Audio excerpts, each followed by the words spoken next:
Hey, I'm Jesse Vergen. I'm a chef and restaurateur in Saint John, New Brunswick. And today we're going to be learning how to select, store, shuck, and consume the Virginica oyster. The Virginica oyster reigns supreme in New Brunswick oyster production. It is considered one of the best by connoisseurs all over the world. Much like wine grapes, the Virginica oyster absorbs a lot of flavor from the bay it's produced in. There are many different oyster bays within New Brunswick, and each one of those bays offers a different characteristic to the flavor profile of that oyster. There's so much diversity, so much flavor, you just have to try them. New Brunswick oyster growers are pioneers in their industry. They have developed cultivation techniques that are used all over North America. The cold waters and the harsh winters of New Brunswick lend themselves to creating an oyster that's resilient with a nice, fat, firm, sweet-tasting flesh. And we're able to harvest them all year round. They're one of the longest lasting for storage purposes.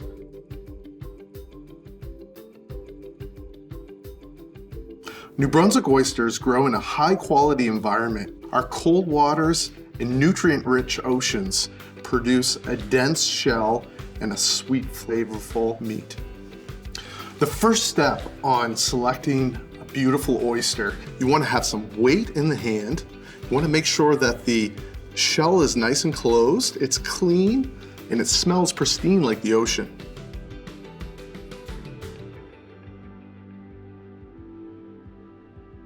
Now that you've selected your oysters, you've brought them home, and you need to store them.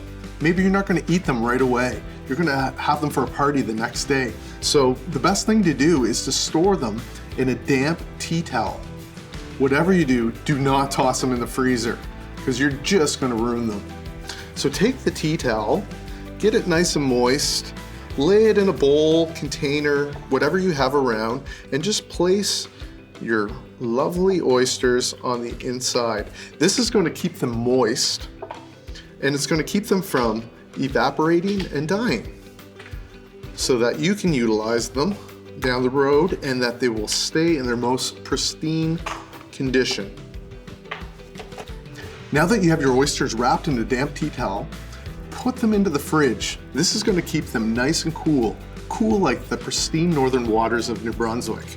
And another thing, New Brunswick oysters come clean and they come polished. They're ready to shuck. And now for the fun part.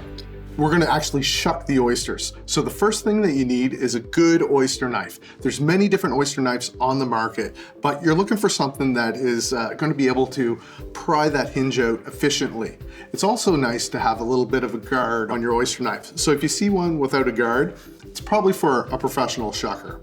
So the first thing you're gonna do, take your oyster and sandwich it right inside that tea towel. And then we're going to take the tip of the blade of the shucking knife and we're going to just place it assertively into the hinge, which is the bottom part of the oyster. Then we're going to have a turning motion like you're starting a car. And what that's going to do is release the hinge and crack open the oyster. Now the next thing is you're going to run your blade up through the oyster and into the abductor muscle, which is located right at the top of the oyster.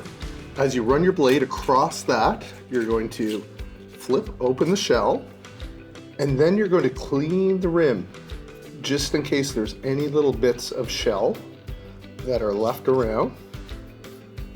And then you're going to come in and release the other side of the abductor muscle. And then you're going to place them right on the ice.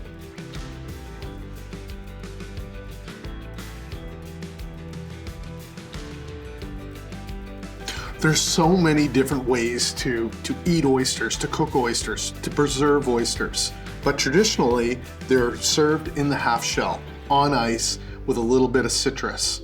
Now, some of my favorite things are a minuet, classic red wine vinegar, some shallots, some cracked black pepper, or a nice fermented hot sauce.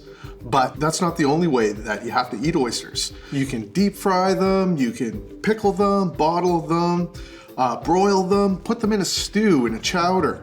The possibilities are endless. But one of my favorite ways is just topping them with a nice herb butter, broiling them over seaweed, and then topping it with a nice pangrata, which is a toasted breadcrumb. As you see here, right out of the oven, topped and ready to eat. I would say a cooked oyster is a great gateway to eating raw oysters on the half shell.